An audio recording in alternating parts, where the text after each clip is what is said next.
À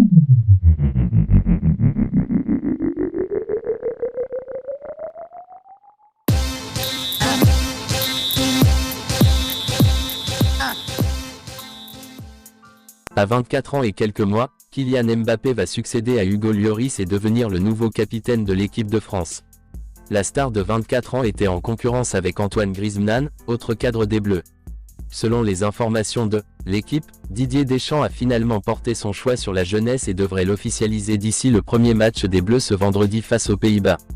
Le brassard de l'équipe de France était orphelin depuis la fin de la Coupe du Monde, suite aux retraites internationales de Lloris, capitaine, et Varane, vice-capitaine.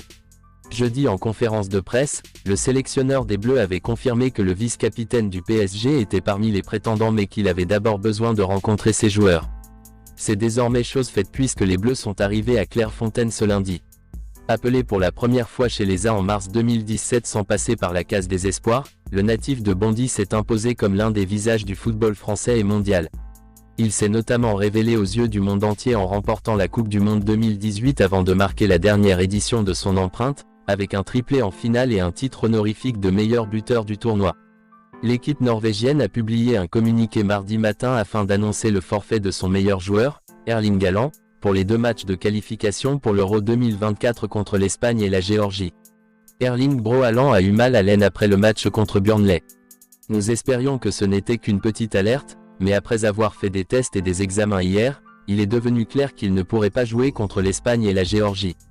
Il vaut mieux qu'il reçoive un suivi médical en club, a annoncé la sélection sur son site. Buteur à 9 reprises lors de ses 3 derniers matchs avec Manchester City, Haaland était très attendu par son peuple pour tenter de démarrer la campagne de qualification pour le prochain Euro de la meilleure des manières. Lui-même ne souhaitait pas rentrer en Angleterre, comme le dit son sélectionneur, Ståle Solbakken.